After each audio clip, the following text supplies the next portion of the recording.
सुप्रभात, नमस्कार. मी सुवर्णा धानोरकर. बुलेटिनमध्ये आपलं सगळ्यांचं स्वागत. अनेक महत्त्वाच्या बातम्या बघणार आहोत, पण सुरुवातीला बातमी आहे राज ठाकरे यांनी उपाध्यक्षांची बैठक बोलवलेली आहे त्याबाबतची. राज्यामध्ये स्थानिक स्वराज्य संस्था निवडणूक 3 टप्प्यात होण्याची शक्यता आहे. ऑक्टोबरमध्ये निवडणुकीची आयोगाची तयारी असल्याची माहिती सूत्रांनी दिलेली आहे. 4 महिन्यामध्ये राज्यातील स्थानिक स्वराज्य संस्था म्हणजेच महापालिका, जिल्हा परिषद, पंचायत समित्यांच्या निवडणुका घ्या असे आदेश सुप्रीम कोर्टानं 6 मे रोजी दिलेत. त्यानुसार राज्य निवडणूक आयोगानं तयारी सुरू केलेली आहे. प्रशासकीय आणि राजकीय नियोजनानुसार 3 टप्प्यामध्ये निवडणूक घेण्याचं नियोजन होतं असं सांगितलं जातंय.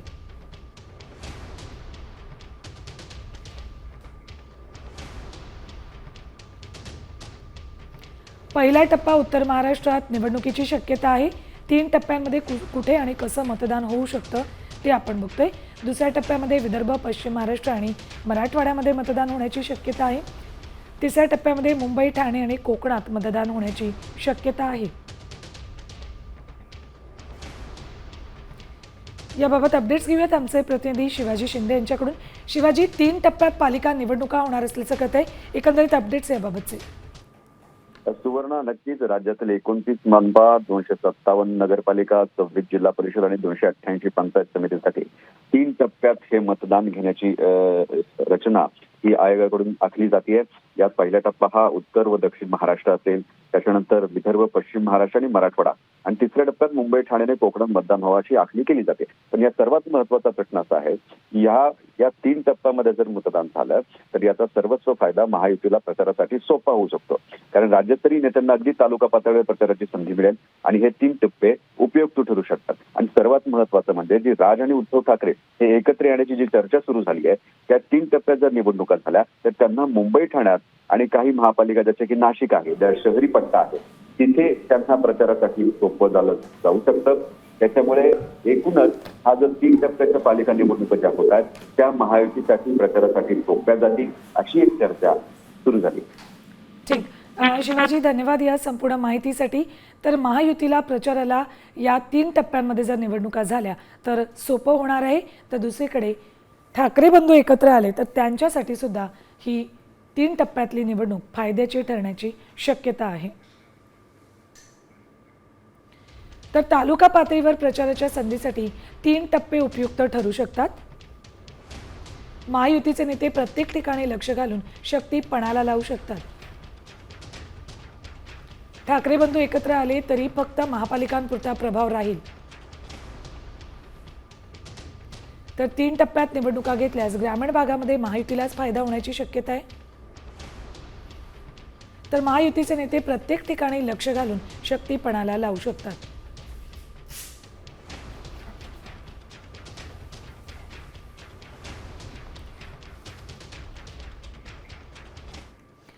यानंतर बातमी आहे ठाकरे बंधूंबाबतची. आगामी महापालिका निवडणुकांच्या पार्श्वभूमीवर राज आणि उद्धव ठाकरे एकत्र येणार अशी चर्चा रंगली. स्वतः उद्धव ठाकरेंनी महाराष्ट्राच्या जनतेच्या मनात आहे ते होईल, आता संदेश नाही थेट बातमी देणार असं म्हटलंय. त्यानंतर चर्चांना उधाण आले. त्याच पार्श्वभूमीवर मनसे प्रमुख राज ठाकरेंनी आज पक्षाच्या उपाध्यक्षांची बैठक बोलवलेली आहे. मुंबईतील शिवतीर्थ इथे ही बैठक पार पडणार आहे. त्यामुळे राज ठाकरे पदाधिकाऱ्यांना नेमका कोणता कानमंत्र देणार याकडे लक्ष लागले.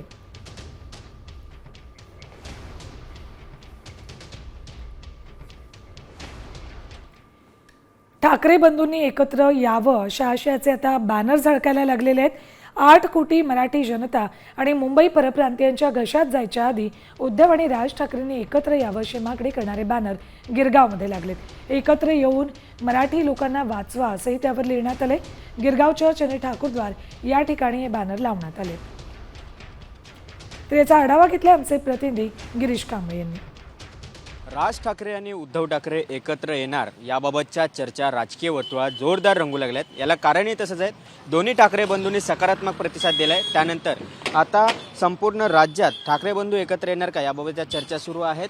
तर या दोन्ही ठाकरे बंधूंनी एकत्र यावं यासाठीचे बॅनर या ठिकाणी गिरगाव परिसरात लागलेले आहेत. दोन्ही ठाकरे बंधूंनी एकत्र यावं असं आव्हान या बॅनरमधून करण्यात आलेलं आहे. परप्रांतीयांचे महाराष्ट्र गिळायचे जे मनसुबे आहेत ते पूर्ण होण्या अगोदर एकत्र या आणि मराठी लोकांना वाचवा. 8 करोड मराठी जनता दोघे एकत्र येण्याची आतुरतेने वाट पाहत आहेत अशा आशयाचा बॅनर या ठिकाणी गिरगाव परिसरात लावण्यात आलेला आहे। आगामी स्थानिक स्वराज्य संस्थांच्या निवडणुकांच्या दृष्टीने दोन्ही ठाकरे बंधू एकत्र येणार अशा पद्धतीच्या चर्चा सुरू झालेल्या आहेत। कारण दोन्ही बंधूंनी मराठी साठी आणि महाराष्ट्रासाठी एकत्र यावं अशा पद्धतीचे सूचक वक्तव्य केलेले आहेत। त्यामुळे या चर्चा आहेत त्या चर्चा जोरदार सुरू झालेल्या आहेत आणि त्यामुळे या दोन्ही बंधूंनी लवकरात लवकर एकत्र यावं यासाठीचं आवाहन करणारे बॅनर सध्या गिरगाव परिसरात आपल्याला पाहायला मिळत आहेत। व्हिडिओ जर्नलिस्ट विक्रमसह गिरीश कांबळे, साम टीव्ही, मुंबई। तर महाराष्ट्रातील जनतेच्या मनात आहे ते होईल असं सूचक विधान उद्धव ठाकरेंनी मनसेसोबतच्या युतीवर केले। त्यामुळे मनसे आणि ठाकरे सेनेत युतीच्या चर्चेला बळ आले। गेल्या काही दिवसांपासून राज आणि उद्धव ठाकरे एकत्र येण्याची चर्चा सुरू आहे। कधी एकत्र येणार, साथ दिली, प्रतिसादही सकारात्मक आहे, पण मनसेकडून सांगितलं जात आहे की युतीचा प्रस्ताव पाठवा। ठीक आहे ना, बघू ना, जे महाराष्ट्राच्या जनतेच्या मनात आहे ते होईल। संदेश कशाला मी बातमीच देत ना तुम्हाला।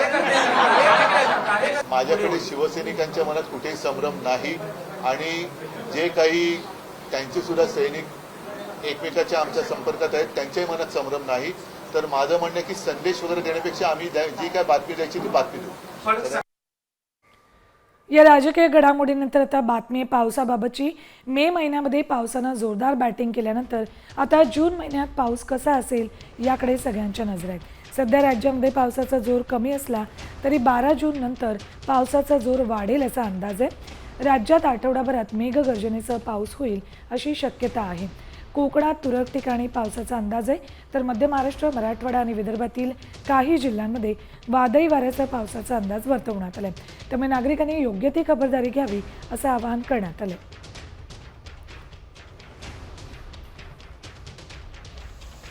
पुण्यातल्या डिंबे धरण आणि माळीण परिसरामध्ये मुसळधार पाऊस झालाय।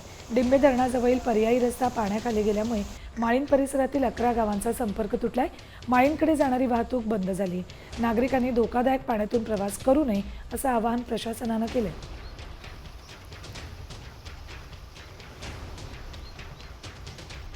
नाशिकच्या निफाडमध्ये ढगफुटी झाली आहे। कसबे सुकेणे परिसरामध्ये जोरदार पाऊस झाला। रस्ते पाण्याखाली गेल्यामुळे नागरिकांचे मोठ्या प्रमाणात हाल झाले, तर काही ठिकाणी गारांचा देखील पाऊस झाला। त्यामुळे फळबागांना फटका बसण्याची शक्यता आहे। अनेक ठिकाणी वादळी वाऱ्यासह झालेल्या पावसानं झाडं उन्मळून पडली, तर पिंपळसुके महामार्गावर मोठं होर्डिंग कोसळलं।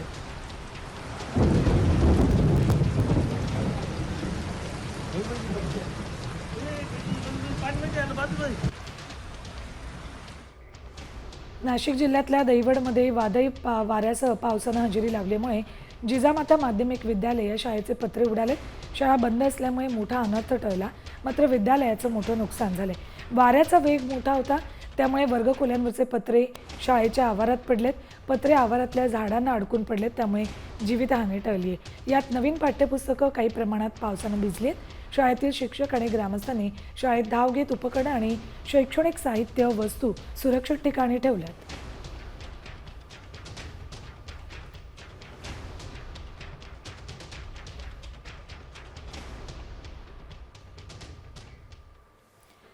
यानंतर बातमी आहे सगळ्यांची चिंता वाढवणारी। राज्यामध्ये 114 नव्या कोरोना रुग्णांची वाढ झाली आहे। मुंबईत 37, पुण्यात 50 रुग्णांची वाढ झाली। राज्यात 577 कोरोना रुग्ण सक्रिय आहेत। आजवर 18 जणांचा कोरोनानं मृत्यू झालाय। त्यामुळे रोजच वाढत असलेल्या कोरोना रुग्णांमुळे टेन्शन वाढत चाललंय।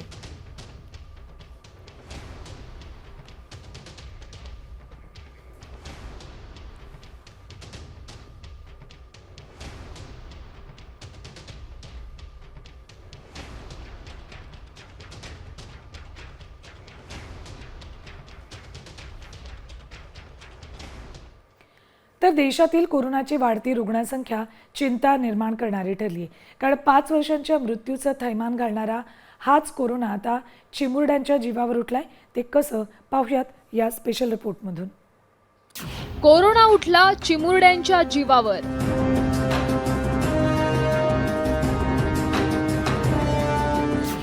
कोरोनानं वाढवलं पालकांचं टेन्शन।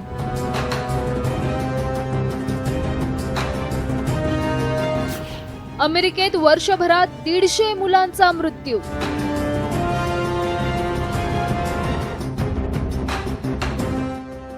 देशात कोरोनानं पुन्हा थैमान घालायला सुरुवात केली आहे. कोरोना रुग्णांची संख्या 5,000वर पोहोचली आहे. त्यात आता कोरोनाचा नवीन व्हेरियंट लहान मुलांसाठी धोकादायक ठरतोय. उत्तर प्रदेशातील नोएडामध्ये याच कोरोना व्हायरसमुळे 3 वर्षांच्या मुलीचा मृत्यू झालाय.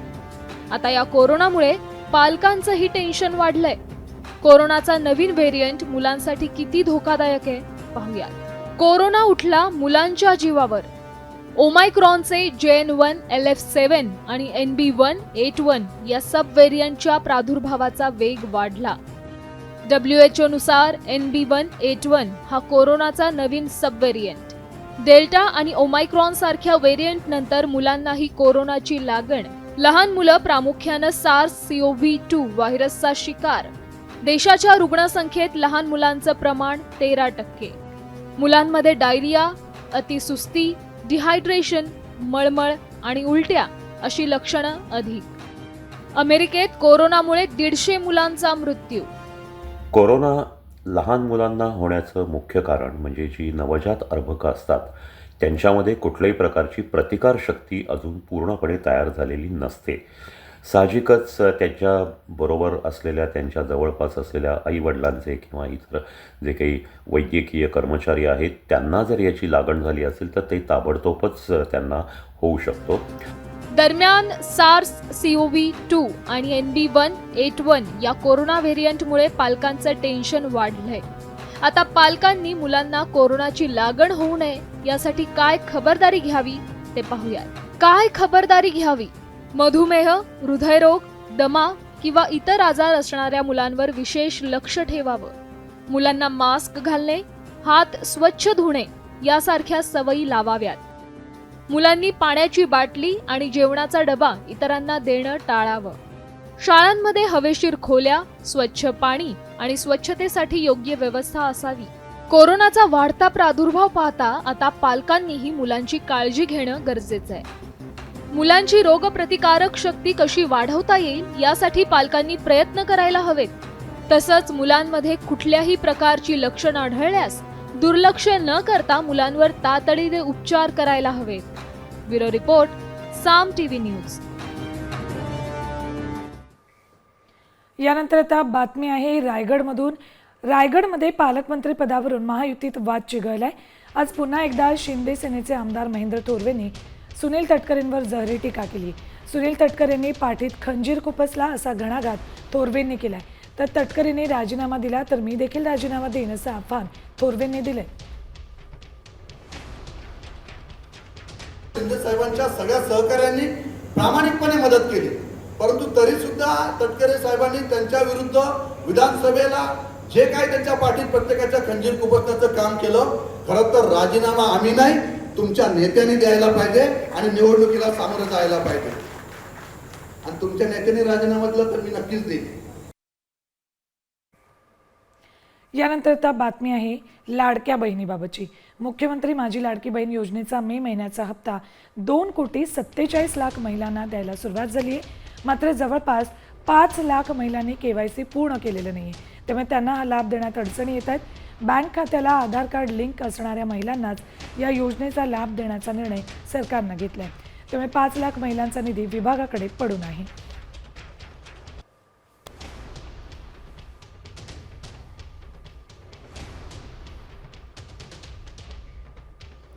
यानंतर बातमी आहे स्कूल बसेसबाबतची. विद्यार्थ्यांच्या सुरक्षित वाहतुकीसाठी राज्य सरकारच्या शिक्षण विभागानं नुकताच एक महत्त्वाचा GR जाहीर केलाय. त्यानुसार शालेय बस चालकांची ओळख आणि पार्श्वभूमी तपासणी बंधनकारक केली आहे. तसंच दर आठवड्याला चालक, महिला परिचारिका आणि स्वच्छता कर्मचाऱ्यांची मद्यपान आणि अंमली पदार्थ तपासणी सक्तीची करण्याचे निर्देश दिलेत. शाळांनी अशा चालकांची नियुक्ती करताना अत्यंत काटेकोरपणे पार्श्वभूमी तपासणी करावी असे आदेश शिक्षण विभागानं दिले आहेत.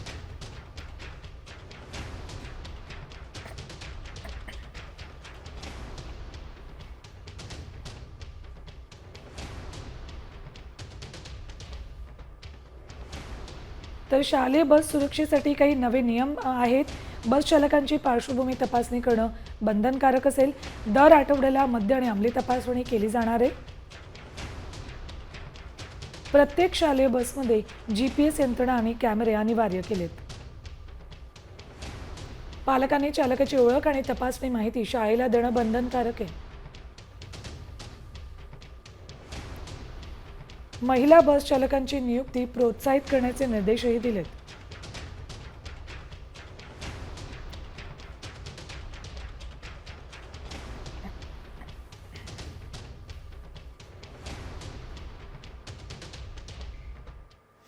यानंतर बातमी आहे एस टी महामंडळाबाबतची. आर्थिक संकटात असलेल्या एस टी महामंडळानं महसूल वाढवण्यासाठी म्हणून खासगी क्षेत्राच्या सहकार्याचा पर्याय निवडण्याचा निर्णय घेतलेला आहे. महामंडळाच्या ताब्यातील विविध जागांचा वापर सार्वजनिक खासगी भागीदारी पद्धतीनं व्यावसायिक उद्देशानं करण्याचे आदेश परिवहन मंत्री प्रताप सरनाईकांनी दिलेत. शुक्रवारच्या उच्चस्तरीय वैद्यकीय बैठकीमध्ये हा निर्णय जाहीर करण्यात आला. महामंडळाच्या ताब्यात राज्यभरात अनेक शहरी, निमशहरी आणि ग्रामीण भागांमध्ये मौल्यवान जागा आहेत. त्या जागांचा योग्य वापर करून उत्पन्नाचे नवे स्रोत निर्माण करण्याची गरज आहे, असं मंत्री सरनाईक यांनी स्पष्ट केलंय.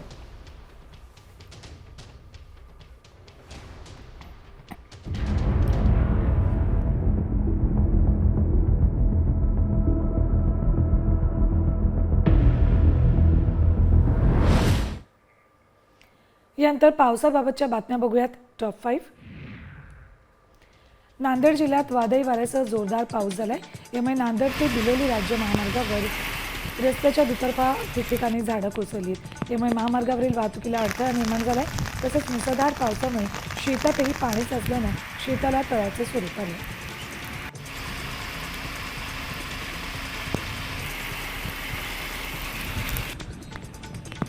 नंदुरबारच्या सातपुडा पर्वतरांगेत मुसळधार पावसाला सुरुवात झाली. जून महिन्याच्या पहिल्याच आठवड्यात सातपुड्याच्या नद्यांना पूर आला. तसंच दडगावच्या चांचवली घाट परिसरामध्ये पावसाची जोरदार बॅटिंग सुरू आहे.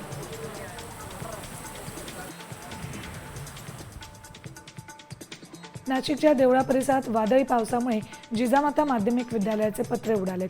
शाळा बंद असल्यानं मोठा अनर्थ टळला असला तरी विद्यालयाचं नुकसान झालंय. वाऱ्याचा वेग मोठ्या प्रमाणात असल्यानं वर्गखोल्यांवरील पत्रे शाळेच्या आवारात पडलेत. पत्रे आवारात झाडांना अडकून पडलेत, त्यामुळे जीवितहानी झाली नाही. पुण्यातल्या धानोरीत मुसळधार पावसामुळे 3 ठिकाणी झाडं पडून 5 गाड्यांचं नुकसान झालंय. मुंजाबा वस्तीमध्ये धनेश्वर शाळेजवळ झाड पडलंय, तर भैरवनगरमध्ये लेन 10 मध्ये एक झाड 4 चाकी गाड्यांवर पडलंय, त्यामुळे दोन्ही गाड्यांचं नुकसान झालंय. या घटनेत कोणतीही जीवितहानी झाली नाही. नाशिकमधील गंगापूर धरण 44% भरले. मे महिन्यात झालेल्या मुसळधार पावसामुळे धरणात नव्यानं पाण्याची आवक वाढली. धरणाच्या पाणी पातळीतही वाढ झाली. यंदा गेल्या वर्षीच्या तुलनेत 19% अधिक साठा आहे.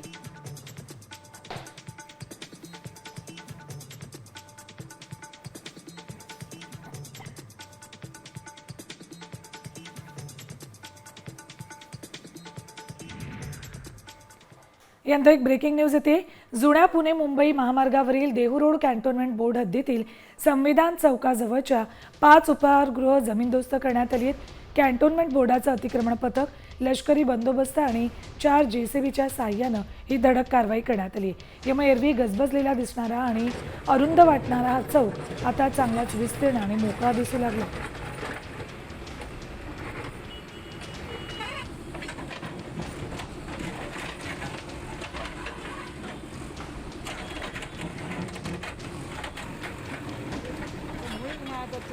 जवळजवळ 9 ते 10 दुकानं म्हणजे 100-150 लोकांचा रोजगार त्यांना भेटत होता. असं काय आलं की आम्हाला नोटीस न भेटता ही कारवाई यांनी का केली आणि आम्ही यांना रिक्वेस्ट करून बी हे का थांबले नाही आणि सील करून लगेच दुसऱ्याशी पाडायची जी कारवाई केली, त्याच्यामुळं तोंड बघून कामं होतात का काय अशी शंका मला निष्पन्न झालेली आहे.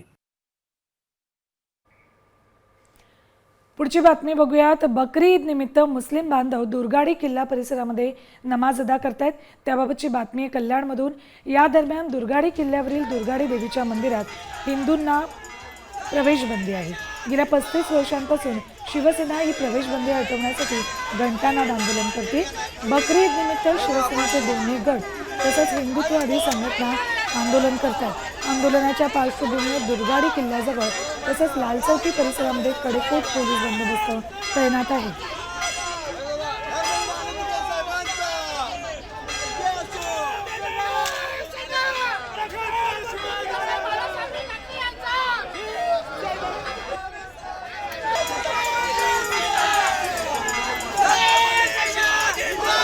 बकरी ईद निमित्त दुर्गाडी किल्ला परिसरात मोठ्या प्रमाणात मुस्लिम बांधव नमाज अदा करत असतात. याच दरम्यान हिंदूंचं जे दुर्गाडी देवीचं मंदिर आहे किल्ल्यावरील मंदिर बंद असल्याने या निषेधार्थ शिवसेना गेल्या 35 वर्षापासून या नमाज अदा करतेवेळी हे मंदिर देखील खुलं करण्यात यावं, हिंदू धर्मियांना या मंदिरात जाण्यासाठी मुभा देण्यात यावी अशी मागणी करत गेल्या 35 वर्षापासून हे आंदोलन सुरू आहे. विशेष म्हणजे शिवसेनेत फूट पडल्यानंतर देखील शिवसेना शिंदे गट, शिवसेना ठाकरे गट या दोन्ही गटाकडून हे आंदोलन सुरू करण्यात येतं. या पार्श्वभूमीवर, या आंदोलनाच्या पार्श्वभूमीवर सध्या लाल चौकी परिसरात आपण पाहू शकता एक मोठा पोलीस बंदोबस्त ठेवण्यात आलेला आहे. काही वेळापूर्वी शिवसेना शिंदे गटाचं आंदोलन घंटानाद आंदोलन या ठिकाणी झालं आहे. त्या पाठोपाठ आता ठाकरे गटाचे कार्यकर्ते देखील या लाल चौकी परिसरात धडकलेत. ते दुर्गाडी किल्ल्याच्या दिशेने जाण्याचा प्रयत्न करतात. एकंदरीतच या ठिकाणी मोठ्या प्रमाणात असा पोलीस बंदोबस्त या ठिकाणी ठेवण्यात आलेला आहे. जोरदार घोषणाबाजी केली जाते. या नमाजात मुस्लिम बांधव नमाज अदा करतेवेळी हे जे दुर्गाडी किल्ल्यावर जे मंदिर आहे हे मंदिर सुरू करण्यात यावं, हिंदू धर्मियांना देखील मंदिरात जाण्याची परवानगी देण्यात यावी या मागणीसाठी हे आंदोलन सुरू आहे. अभिजित देशमुख, साम टीव्ही, कल्याण. यानंतर आता टॉप 5 बातम्या बघणार आहोत बकरी ईदबाबतच्या. बकरी ईदच्या पार्श्वभूमीवर येवला पोलिसांच्या वतीनं शहरातील मुख्य रस्त्यावरून रूट मार्च काढण्यात आलाय. यावेळी SRPF, येवला पोलीस तसंच होमगार्ड रूट मार्चमध्ये सहभागी झाले होते. बकरी ईद सण हा शांततेनं साजरा करावा असं आवाहन पोलिसांच्या वतीनं करण्यात आलंय.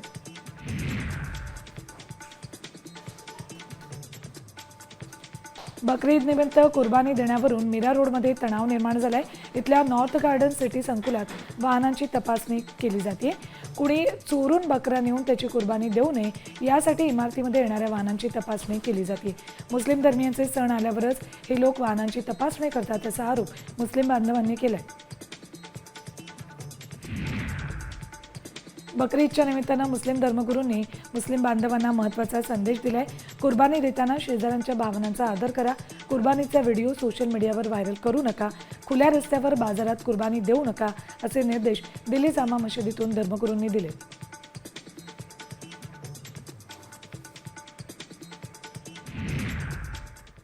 यानंतर टॉप 5 बातम्या बघणार आहोत आपल्या सगळ्यांच्या कामाच्या.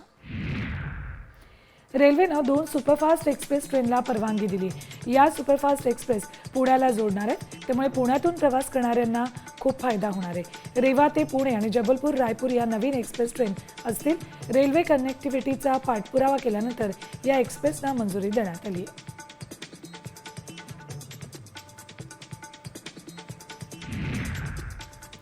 CSMT मडगाव जंक्शन दरम्यान 1 दिवसीय विशेष रेल्वे गाडी चालवण्यात येणार आहे. या रेल्वे गाडीमुळे प्रवाशांची गर्दी विभाजित करण्यास मदत होईल.